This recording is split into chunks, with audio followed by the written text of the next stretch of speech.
you're explaining. It's 100%. You're on point. But with the attribute of reality versus the cartoon diagram, it's not on point. That's all I'm saying.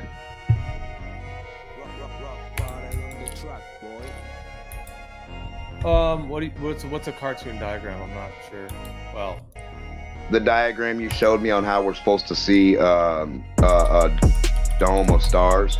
I've never seen a dome of stars. Still to this day, never yet. So I don't see in that kind of dome that you drew in a cartoon. I don't think anybody does. I don't know where you guys got that idea.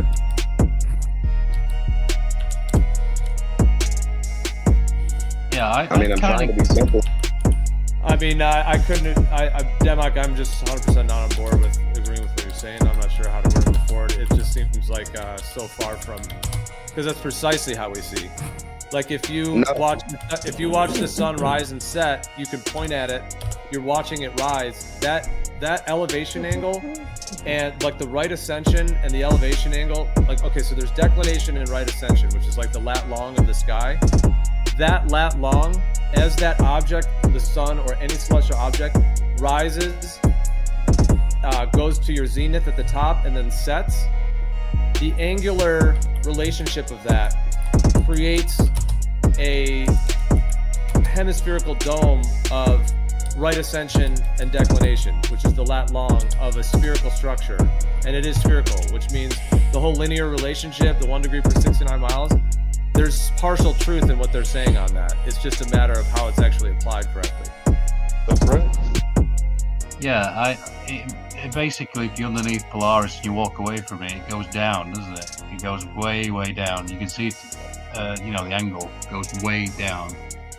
The thing that I get lost on is that you can see Polaris apparently from the equator, so how does that work with the limit of this azimuthal grid? Well, that's generally the limit that Polaris becomes non-visible is once you go south of the equator. There is some fluctuation at the, perhaps visibility. There is some fluctuation there, which is interesting, but it does seem to have a limit. Of course, on the globe Earth, they try to explain that's because it's curved, and then you're no longer seeing it. That's what they try to go with, but yeah, I mean that does that phenomenon does occur. Have you guys ever imagined the sun to come up and then go over your head and then go down, like not at all? Or well, that's what it does. I mean, hold on. Or to do a square, Geo, a rectangle around the ball, not a sphere at all. Come up vertically, go over, go down vertically, go over, go up vertically, because that's the way I've been described. What it's doing is coming up vertically. There's vertical and horizontal. Yeah, there's vertical and horizontal, but there's no actual sphericity to the surface in terms of how the surface extends. Can I take a stab at this? Well, let me just finish real quick, just to say, so just say the one thing that the way that the object is rising and setting has that spherical geometry to it, but the Earth consistently has the planar foundation to it. So to assert that it's a globe, you would need to have the right ascension and declination would have to match the actual surface of a curved Earth. That's what it would actually have to do if it was correct, and it doesn't do that.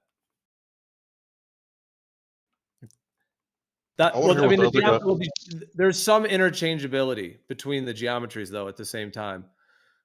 But I'm just linking it back to as well. Like it is a subtlety. The amount of curvature, it is a trick to really get something definitive in terms of all these components, because it will measure differently. But in terms of really getting to something concrete, I think there's more to come. I want to hear the knife fighter take a stab at this.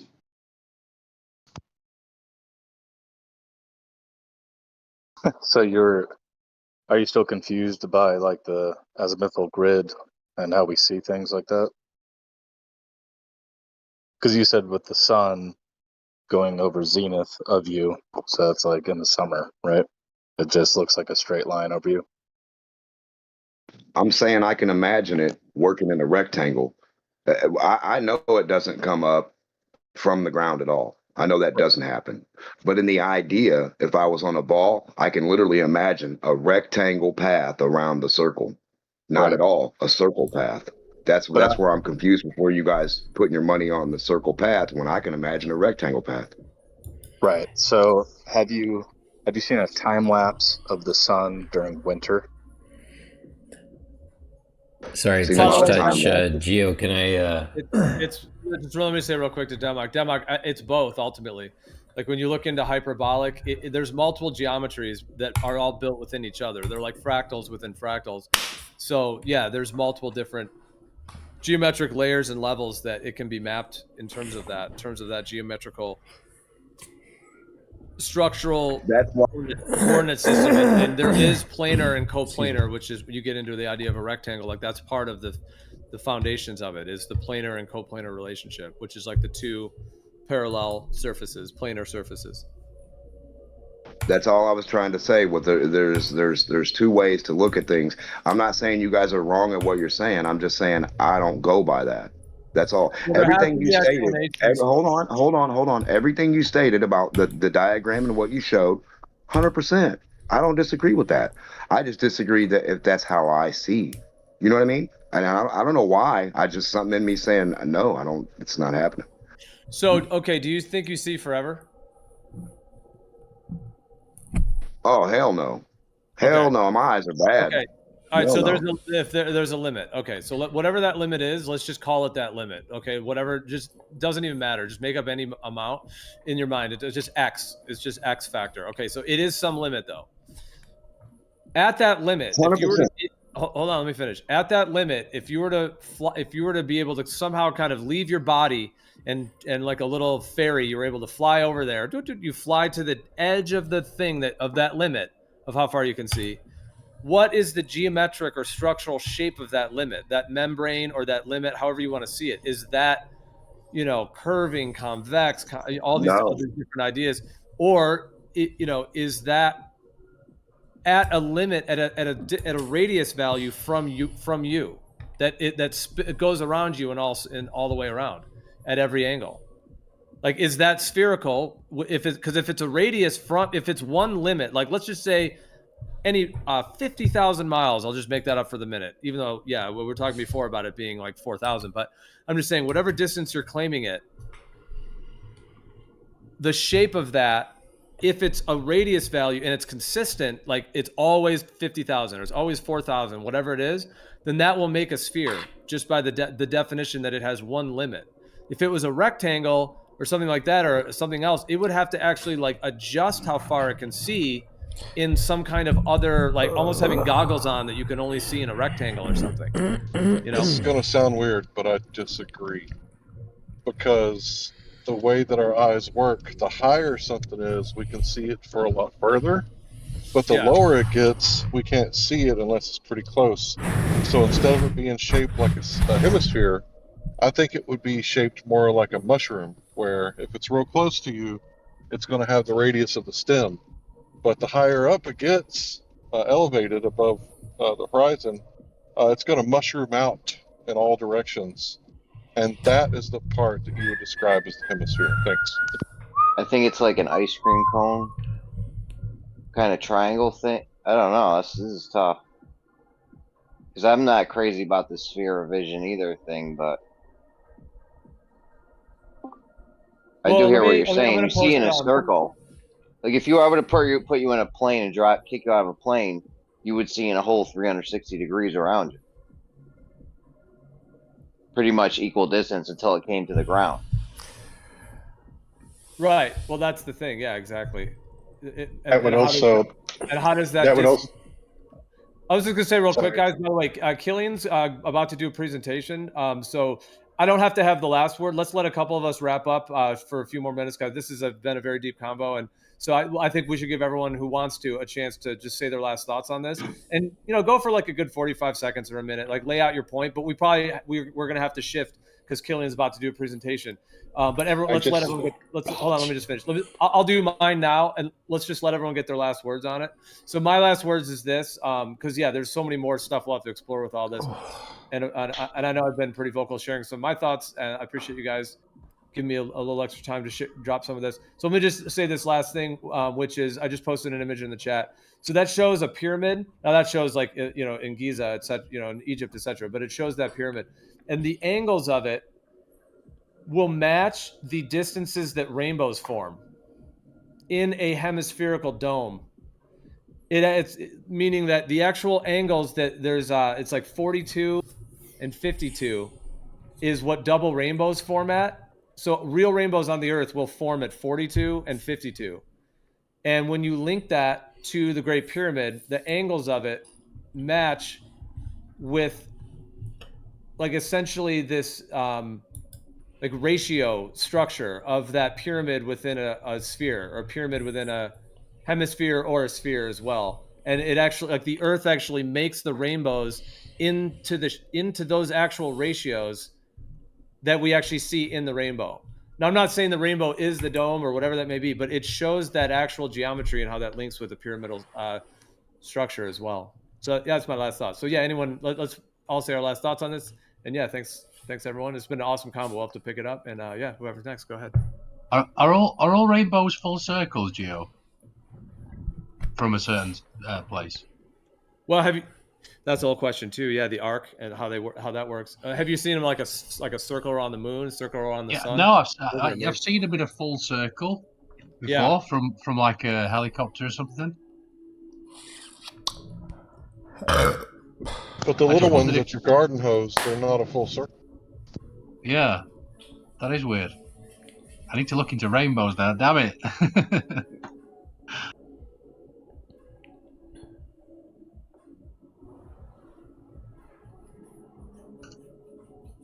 I'll ask ChatGPT, see what he says. I've got a couple of pictures of actually full circle rainbows somewhere. Yeah, well, they seem to form that structure to them. Like on their own. You can understand the rectangular as well, though. I mean, it makes sense when you have a planar surface going out that you have like parallel verticals and horizontals all going out from you.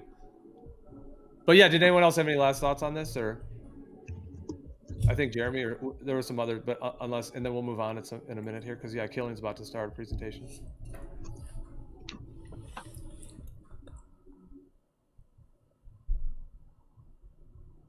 ChatGPT says rainbows are actually not full circles; they are typically semicircles.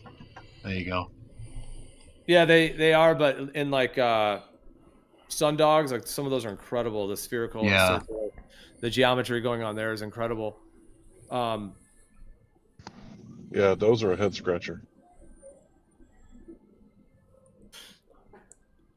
Oh, wait a minute. There's more to this. Well, I mean, I'll just say, I guess just one last thought on it because it links into everything. Okay. I think the thing about it with this is that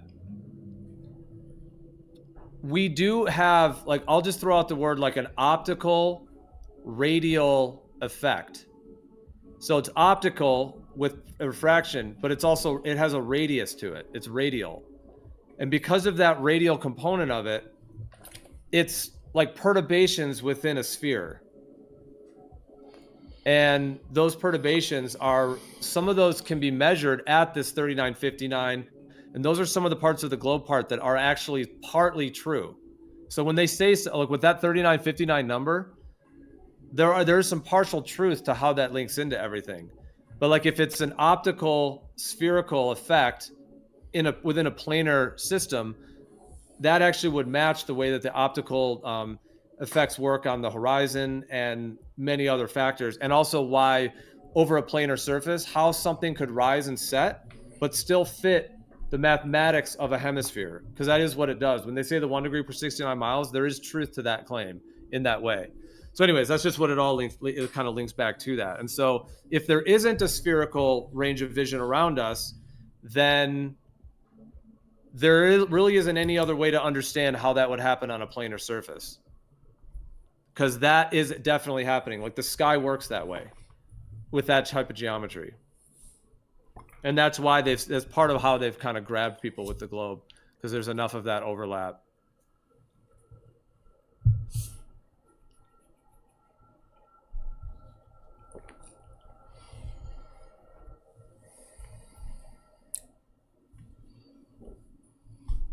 Because like they're kind of right when they say like if you have like the 1 degree per 69 miles, that doesn't really fit with like orthographic geometry of like two planar fields. So, but it does work like in the azimuthal grid, like in Stellarium, for example, when you have that planar foundation, then you have that hemispherical dome above a plane, that works perfectly. And then when you look at all the ancient cosmologies going back since the dawn of time, they always had a planar ground that's stationary, you know, the surface, level, water, horizontal, etc., Mother Earth, all of that. And then it was always encompassed or enveloped by some kind of larger layers of spheres that all go out from the individual in all areas. So you have like the upper world of the heavens and the beyond in that sense. You have like the physical plane, like the actual corporeal physical plane that is a plane, and then you have the under part of it as well. And that's why so many have it shaped as like in the like Nut and Geb in the Egyptian, where it shows the dome type structure, and so many others that show that kind of structure of it. And then astronomically, it is shown to be the case as well. Like I said, that the degrees at which the right ascension, so the right ascension and the declination are like the latitude and longitude parts of the sky, and that is spherical in actual reality.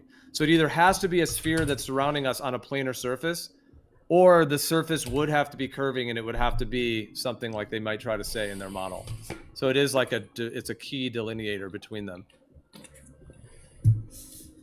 Unless anyone could, at some point in the future, like, if there's any way that they could reconcile that geometrically, let me know. But yeah, that's why planetarium has to be curved in order for it to geometrically work. You can't do a planetarium on a flat ceiling in a local range like that. It has to be curved to have it match what we see.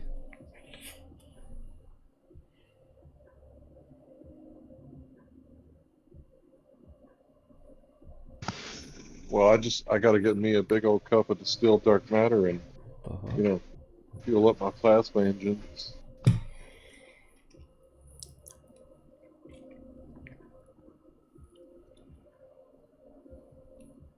Sorry, was that too Demachian?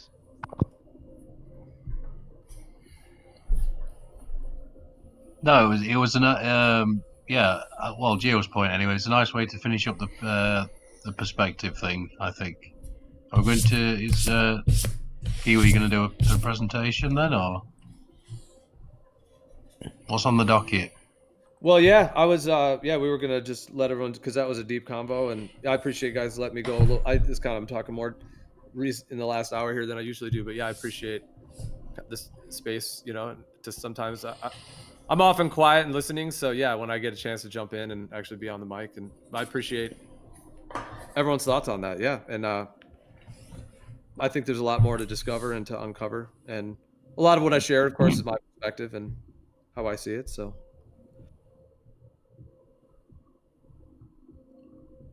Is Kiwi there, or?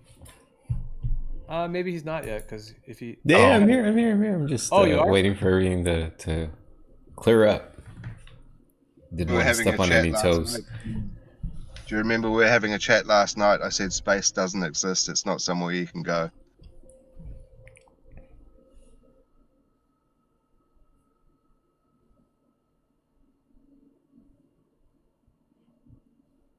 Are we going to start that Judging topic by your now? accent, there's space between you and I right now. What do you mean? I can't go in between that space, you and I, until I close the space between you and I and shake your hand? Yeah, just say outer space. Everybody knows where we are. Well, the thing is, if you take like two planar surfaces, like a planar foundation and then another plane above, oh man, the angular relationship, if you were to look at it in that type of rectangular way, won't actually match the 1 degrees per 69 miles. And that's why when they say that, there's something to that. But their whole claim is based on a false assumption about how that relationship works. And I guess they're trying to say that you see forever, so you would see above the plane forever. But like I'm saying, I think we actually see in a region around us. So I guess what I'm saying is that, like, if someone were to assert the Earth is a planar surface, if they don't say that the sky works as a sphere or with spherical geometry, then I would say they would have to somehow show any other way that it could be explained, that the sky could be explained over a planar surface. If it's not that we see in some kind of a spherical region. Because it has that, I just already, so yeah, someone would have to perhaps explain how that could function. And that's how they kind of have something with the globe, because they're using that spherical part of the sky to push it. So.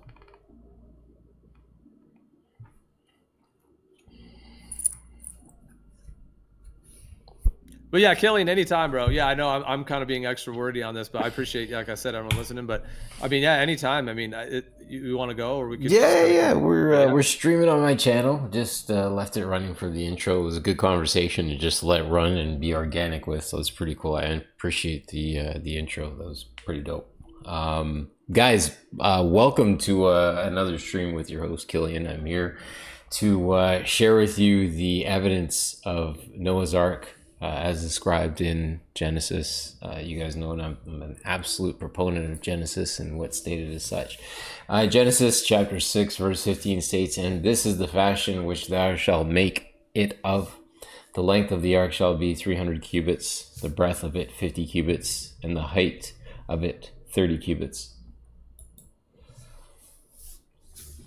In the beginning, God created the heaven and the earth.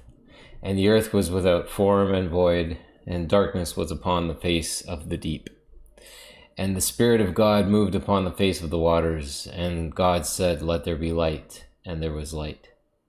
And God saw the light, and it was good, and God divided the light from the darkness. And God called the light day, and the darkness he called night. And the evening and the morning were the first day. And God said, Let there be a firmament in the midst of the waters, and let it divide the waters from the waters." This is a video of the Falcon 9 rocket launch being launched into space back in March 2019.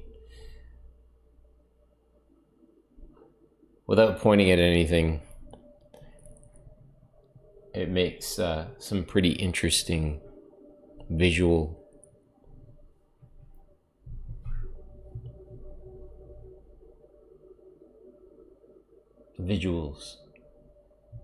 Ripples, a wake-like pattern, almost like the rocket is interacting with water, perhaps. And a vapor trail that doesn't resemble the typical vapor trails that we're used to.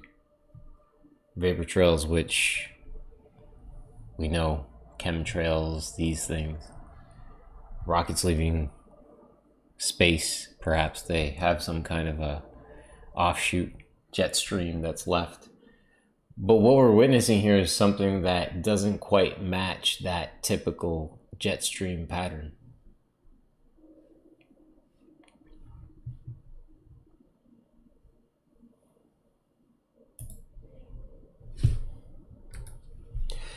Genesis chapter 6 verse 14, "Make thee an ark of gopher wood. Rooms shall thou make in the ark, and shall pitch it within and without pitch."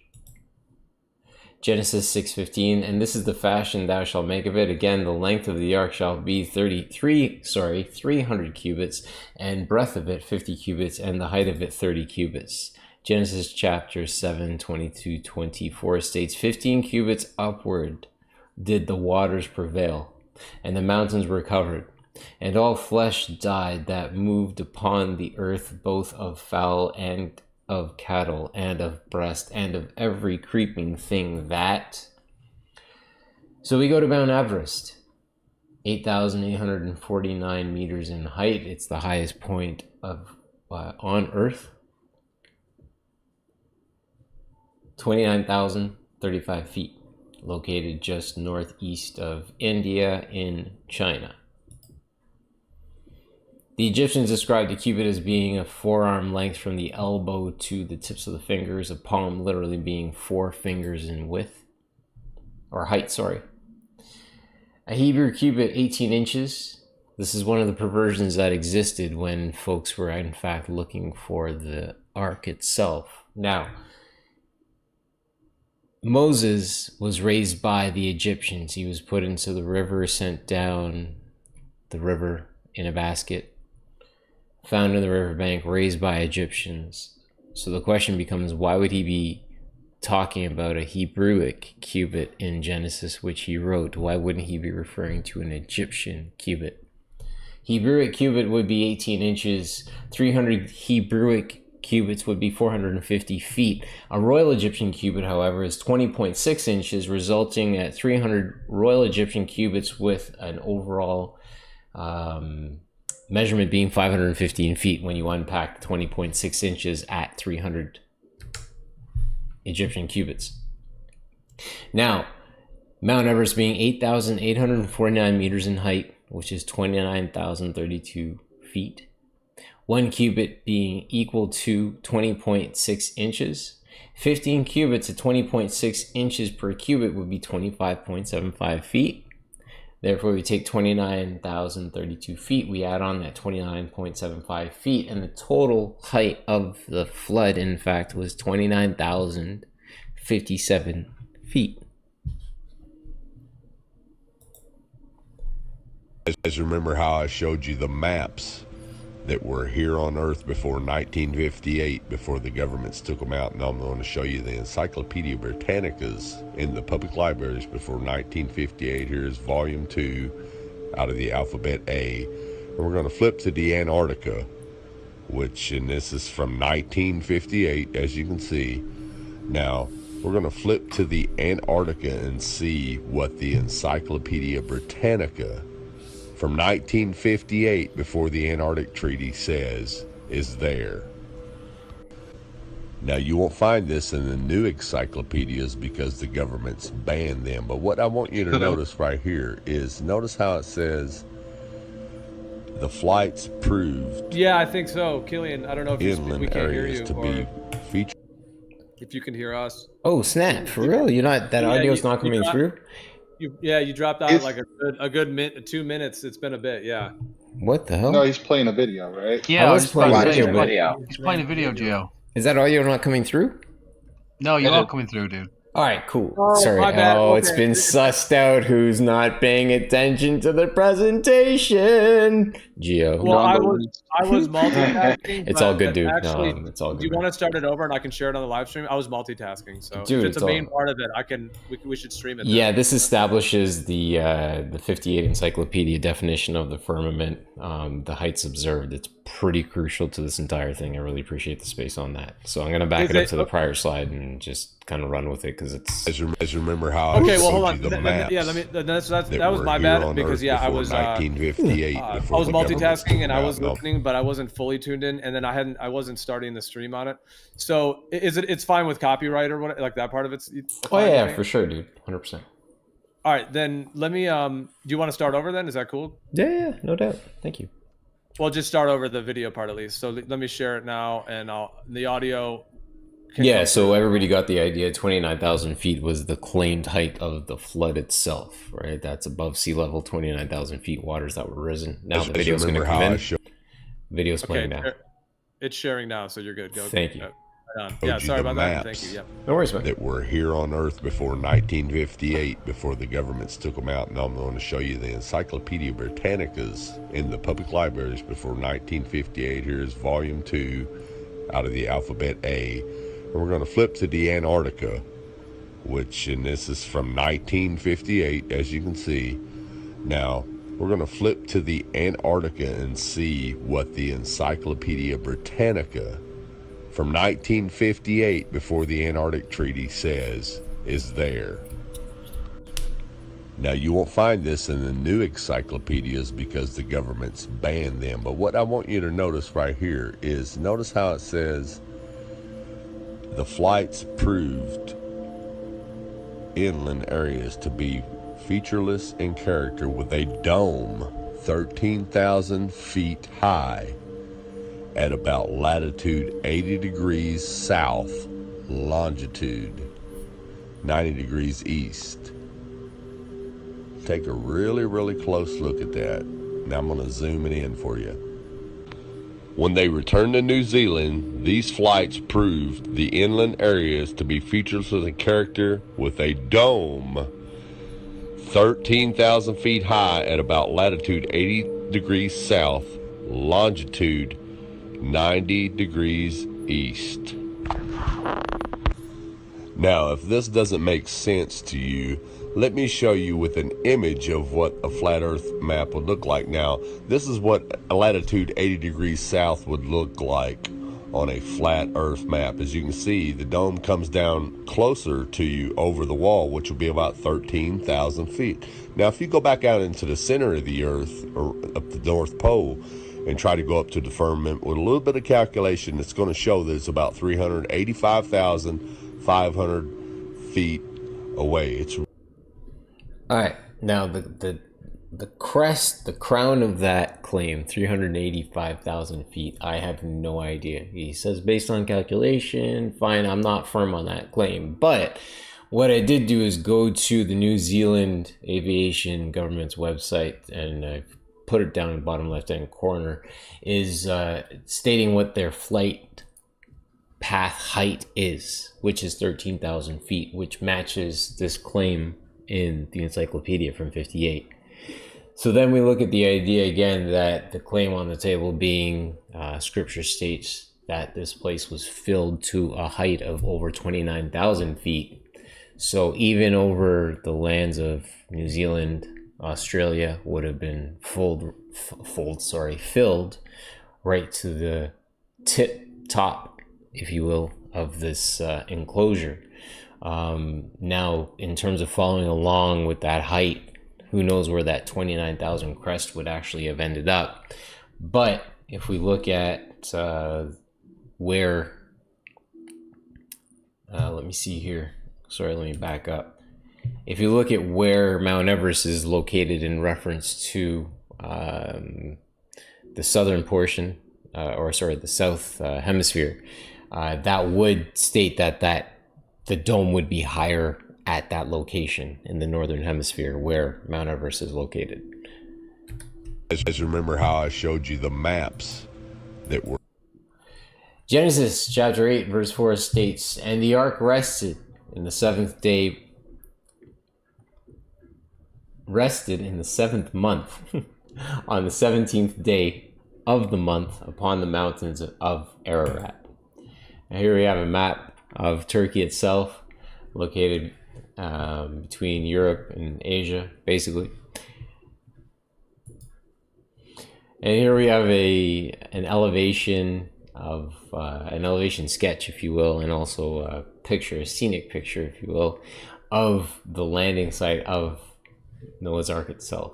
So you can see from the point here down to the point here that this formation itself doesn't really lend itself to being a rock formation. It's much too perfect to be a rock formation.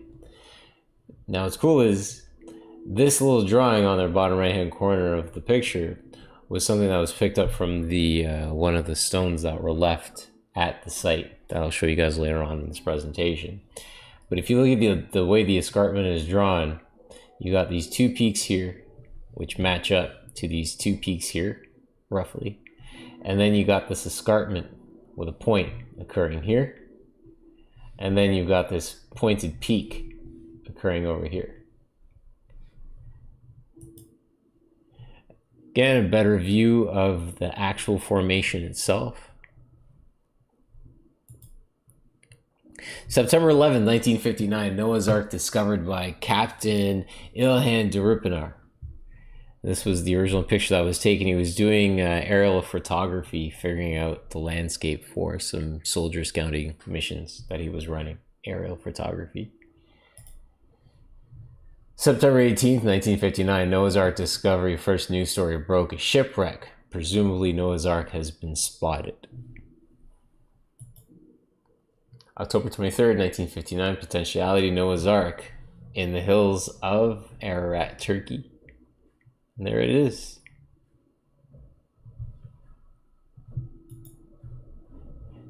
June 1960, Turkish American expedition led first ground reconnaissance mission. July 22nd, 1960, is this Noah's Ark? Turkish Hayat magazine publishes an article about the Turkish American expedition itself. You can see from the pictures the valley where Noah's Ark settled. Again, an overhead aerial view of the site itself. And here we have the Ark as well. That's in the valley of a mountain collection, if you will, a collection of valleys. But this, in fact, was a volcano site. So the crest of this place was actually a volcano, and this volcano erupted and actually interacted with Noah's Ark and basically wrapped this thing up, kind of like a Christmas present, if you will, in lava. We'll get into that later on. September 5th, 1960, Noah's Ark, American Life magazine publishes an article about the expedition itself. And this guy, Ara Guler, famous photographer, took low altitude pictures of the Ark itself. In 1973, American geologist Dr. Clifford Burdick visits the site. More pictures taken, more vetting. Again, guys, I'm introing this thing with a whole lot of vetting just to vet it, because vetting is the only way we can get to the bottom of the truth. September 1976, the Ark-shaped formation in the Tendyrik Mountains of eastern Turkey, a width measuring 150 meters. They even found a door. 1977 to 1990, Mr. Ron Wyatt. Now, Mr. Ron Wyatt, born 1933, died 1999. He was 66 years old. There's that 369 universal synchronicity that we absolutely love. Nikola Tesla. What's up, homie? Ron Wyatt. Ron conducts research and promotes the site as Noah's Ark itself. Mid-1980s to 2022, further vetting of the site is done through scanning. 1995, filmmaker visits the site. 1997, more visitations. Guys, I hope you're getting it. This thing has been visited a lot. October 2014, ERT scans done of the site. New Zealand, shout out to New Zealand. We were just talking about them. Got that altitude of 13,000 feet of the flight path. Very interesting observation. Anyways, back to the presentation at hand. October 2019, GPR scans done. Starting to pick up some stuff which they can associate measurements with. 10.8 meters, 9.8 meters, 11.9 meters, 9.2. And the thing is, all of these dimensions, these measurements are all associated with one another, and they all seem to show up in a rectilinear format. Isn't that interesting? Much like rooms, ladies and gentlemen, rooms where you would keep perhaps animals so you could feed them. This is the man here. They have been vetting this site since 2021. They built the visitation center most recently. I forget his name, but he's with Discovery Media on YouTube. They visited Mount Sinai, also Noah's Ark. Jason? I believe his name's Jason. Trying to get an interview with him for a while, but he's busy. Go figure. 300 cubits matches the biblical size of the Ark itself from tip to tip.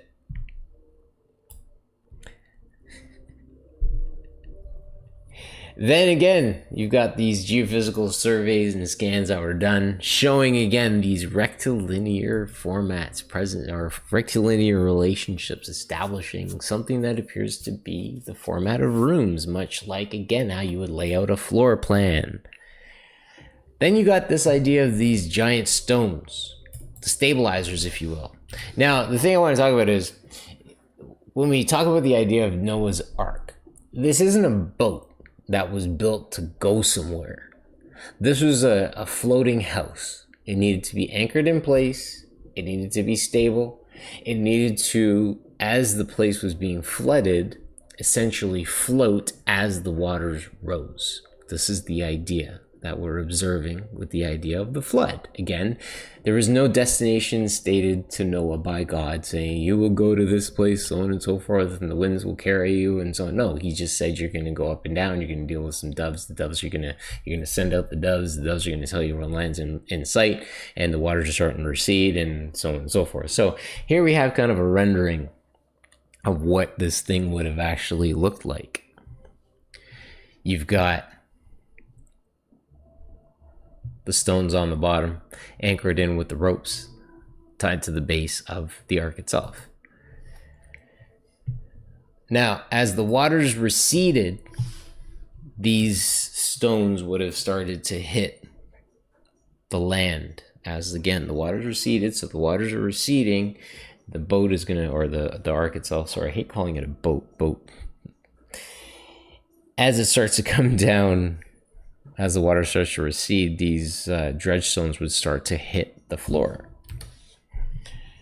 These were some carvings that were identified, recreated, identifying Noah, his wife, his 3 sons, and his 3 daughters-in-law. Here are the pictures. Sorry about the graininess of said pictures, but these are the pictures. So you imagine you would tie a rope through this perfectly chiseled hole, if you will, and that rope would then go on the base of the ark itself. More stones found at the site. More stones yet again. Now this would have been the path as the waters started to recede and the ark itself started to interact with the land. It would have gone down in this fashion here. A, B, C, D would have been the spots where the stones were found. Again, as the boat was, or the ark was receding with the waters, or dropping with the receding waters, both stones being laid out. A sketch of the erupting volcano. Now, the erupted volcano, I don't have a date on that or anything, but the idea is that the volcano itself erupted, and the lava now, once lava hits the surface, the lava itself starts to come down the landscape of the mountain, the landscape of the volcano, and it would begin to interact with the ark itself, and in a way wrap it, if you will. Process of fossilization. The petrification of the wood, I believe it's wood being petrified, which is the pushing out, the removal of the moisture from the wood that the boat was originally made from. And in essence, in pushing out the moisture from the wood, it preserves the wood with it interacting with the lava itself. And that led to the preservation of Noah's Ark. Now there's this rock where the ark was pushed after the volcano erupted, pushed onto and eventually impaled on this rock where it sat. Now getting into the findings of what was in the pile. It's literally a 515-foot pile of dirt. Slag, tailings of metal production, fossilized rivet, and that was what was pulled from the site itself. Oops. The fossilized rivet itself was scanned, showing evidence of titanium, aluminum, iron, manganese, with the following percentages: 8.5, 1.9, 10.3, 0.21. Further analysis of another specimen showing further trace minerals of interesting compounds. Again, aluminum, iron, manganese, titanium. Now these are the scans, evidence of pictures of the scans that were taken of the Ark itself.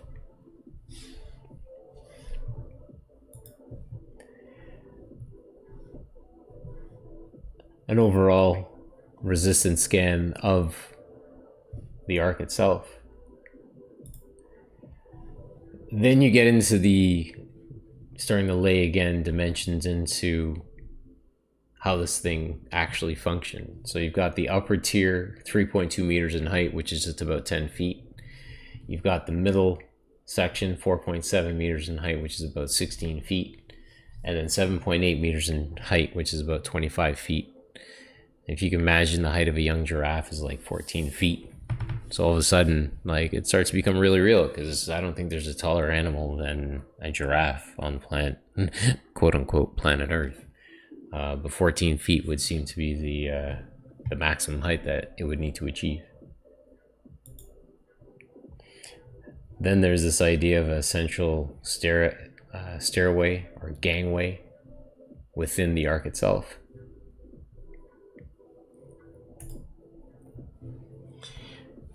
And looking at more radar scans prepared, and you'll see the central gangway.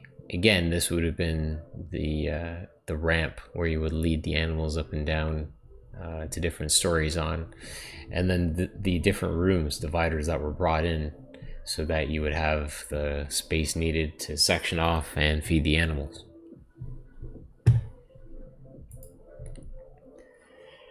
This was a deck board that was retrieved from the pile of dirt. That's Mr. Ron Wyatt in the background holding the deck board.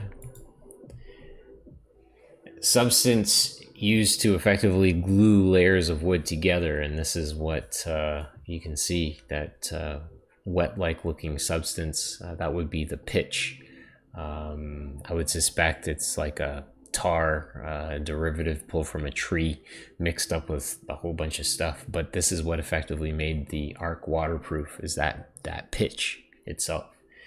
The interior specimen shows it to be laminated similar to present day plywood. At least 3 layers of wood can be seen, top and bottom layers. So this is much like what I deal with on a daily basis with my employment, what we refer to as glue laminated lumber. Oops.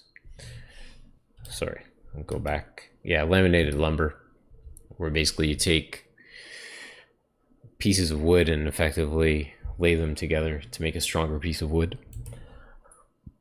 Pardon me. Petrified deck timber, June 16th, 1987. During a press conference at the dedication ceremony, Ron Wyatt demonstrated the radar. When this timber was located, it was dug up by the order of Governors Sevkit Ekini of Agri. No idea who he is. So just looking at the mathematics itself, this is something I put together. NOAA had approximately 122,000 square feet of floating square feet for 60 animals by 2. That'd be 120 animals. The Ark itself was 50 feet tall. A young giraffe itself is 14 feet tall. Why is this still a question? This last slide is some bones that Mr. Ron Wyatt pulled from Noah's wife's burial site that was found at the site of the Ark. What's really interesting is the size of the bones themselves. You've got 3 separate bones, and these bones were checked, and they are in fact human remains, showing with evidence of arthritis you can see on the joints. But based on the dimension of these 3 bones, which make up the finger, the person would be approximately 12 to 18 feet tall, which gives a lot of credence to the idea of giants in the days of Noah. Again, Noah and his family being anywhere between 12 to 18 feet tall. Thanks for listening, guys. Appreciate you as always. That concludes my findings on Noah's Ark. Any questions, comments, considerations?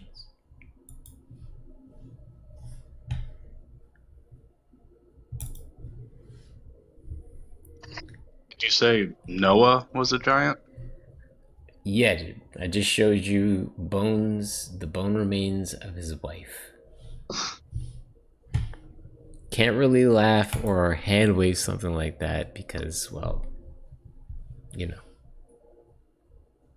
Interesting. What finger was that? Was that the pinky, index, middle, ring? That I don't know, dude. 100%, I have no idea. Because Have if you that read was a the- pinky finger, that's a huge woman. Have you read Enoch? Yeah, bro. For sure I did. So you know that Noah wasn't a Nephilim? No, he was not. Nobody said that he was. Wait, Go So you ahead. have to understand, bro. Fall Before into- the flood, there hold would on. have been a. But Sorry. let's that's okay, dude. Let him fall into his own trap, though, right? Let him make the claim that Noah and his family were Nephilim. Please go ahead, dude. Because he knows the size of the giants. That's the whole point. Like, do you know what the claim is of the heights of the giants? The children Yes. of the Nephilim? well, no, the Nephilim are the Or the children, but- yeah, no, you're 100% right. I apologize for that. Yeah, but what the claim on the table is, like, these guys were so big they could walk out into the ocean, attack a ship, and come back with humans in their fists, ripping them I know. torso from Yeah. limb. Yeah, they were 500 feet tall. I know. Right? So, like, I'm just saying, Noah and his family, 12 to 18 feet tall. That's it. Man, nothing more than that. We're talking about Nephilim being like huge ass. Sorry, please go ahead. No, I'm just confused by like, why would they be that tall? Like, why would Noah? Like, are you saying regular people, like mankind, was that tall before? Well, yeah, I mean, the remember, men used to live to be like 1,000 years, right? Adam was 900 something years before he passed. I think Methuselah, I think he was the eldest, 900 something years old. There's all these things, and then God said, "The age of man shall be 120 years," and not changed it, but he reduced it at that point. And I would anticipate that their sizes were also reduced as well at that point. Now, I mean, it's an interesting thing to think about. How does the Creator just change the size of things? And that's another interesting thing to think about. But Yeah, sorry, I've never. This is the first time I've actually heard that specific thing, but that's interesting. I gotta think about it more. I mean, to be able to change the size of things, to take them from, say, 12 feet tall to 6 feet tall, it would just be pressure mediation. If you turn up the pressure on a closed system, things would naturally just grow bigger. Hearts would have to beat more. There would be more blood, and obviously the pressure turned up, there would be more oxygen, I would assume, to consume. So with the more additional blood and oxygen being consumed, you could live longer, you would be bigger, be mightier. It makes a lot of sense when you start to just honestly look at something from that standpoint. Because we do have the consistent observation of a closed system. Yeah, I do disagree. Like, it doesn't say God shortened the years necessarily, but obviously we don't live to 1,000. I didn't say he shortened the years. I said he changed the age. He said in scripture it's recorded that the age of man shall be 120 years. That's what's stated. After the ages of all these recorded men lived to be almost 1,000 years old. No, technically that's a reference to how long God gave man pre-flood to repent. So he told Noah to tell, like, he basically said, you have 125 years to repent. That's what I'm giving you. If you don't, there's going to be a flood. That's what it's referring to. It's not saying the literal age of a man is going to be. But he does say we're going to cut the years short of man. But it doesn't say how long. That's why people can live and have lived like 130 years in somewhat modern times. But the amount of the warning time that God gave pre-Antediluvian was 125 years.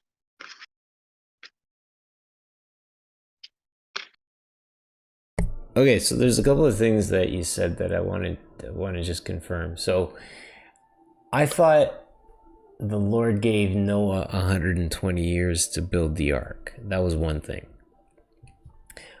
But then It was also the idea, hold on a second, the idea also of what's prescribed in Genesis is the age of all these men. Methuselah, Adam, all these men, their ages were all listed, how many years they were when they passed. And then again in scripture it specifically stated that the age of man shall be 120 years. These are things you can't hand wave away. right, except it took over 1,000 years for men to not die, or to die at just the age of 120. So, like, how old was Moses?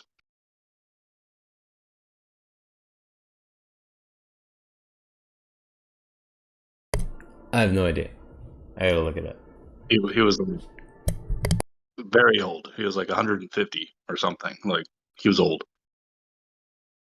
And that was obviously quite a while after the flood. So it would make God a liar if he said, I'm cutting the age of man short to 125 years then. Because he didn't. It took a very long time. I'm not saying God didn't do anything to shorten our lifetime, but I don't believe he actually put a physical number on it.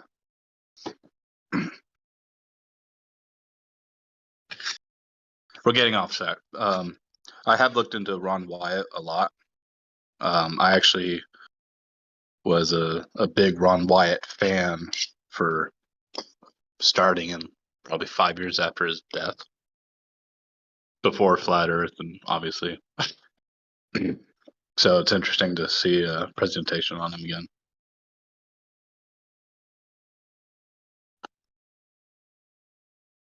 You know about his finding of the blood of Jesus?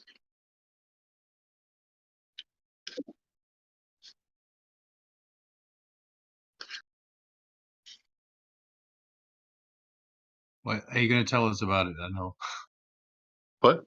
I thought No, this no. is what you were going to tell us. No. No. I was asking. I was just asking. Well, no, I don't. So you can tell. Can you tell me? Or Oh, sure. oh, So he found, like, this is a very simplified version of it. So in the tomb of Jesus, where he was, it was found below the cross. And this is according to Ron Wyatt. So below the cross, when the earthquake happened, Jesus's blood went into the earth, down the earth, into this burial chamber, and that was where the Ark of the Covenant was, and the blood dripped on the ark. Ron Wyatt ended up finding it. He took a video, and there was 2 angels there who told him, film everything you see. We'll take the video, and at a later date in the end, we'll show, like, it'll be revealed to the world. But he takes the sample of blood with him, goes to a Jewish science place, whatever, where they test, like they test for blood or whatever it is. I forgot what the name of the people are. And they said, well, what do you want to do with this? This is dry blood. We can't really tell you anything other than if it's human or not. And so he tells them to do this specific thing with the blood, and he'd be back 3 days later. He wants us to reconstitute it, which most human blood, once it's dead, it's dead. Like, there's no way to tell anything of it, like you said, other than it's whether it's human or not. But they can reconstitute blood. But even then, it should still be dead, yeah. Yeah, so they can reconstitute it. It wouldn't really give more information than that. Like, they won't be able to tell I think it's hemoglobins, chromosomes, nothing. It'll just be a little bit more data, but nothing really. So he comes back 3 days later after they reconstitute it and do their special little thing, science jigger. And he's there because he wanted to be there when they took it out of the machine. And when they did, they looked at it, and both of these Jewish scientists, sorry, I just ate, so I'm like Fleming.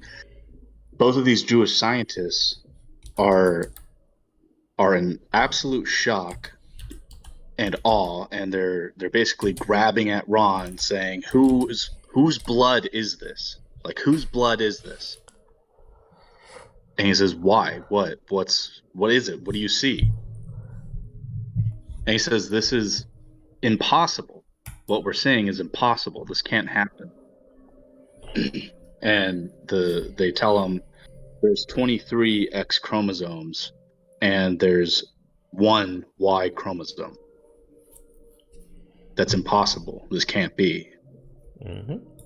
Because as you know, we need either 23XX or 23XY. You can't just have one Y, or No, you get one Y and one X. One X or one Y, or two X's. But you get 23 chromosomes from your mother and 23 from your father. That's what most humans. That's what most humans all have. humans. All humans have 46. 46. Sorry, I said most. Excuse me. But thank you. Yeah. So you clarified for me. Thank you. And so this had one X, one Y, and only 23 chromosomes on the X side. None on the Y. And so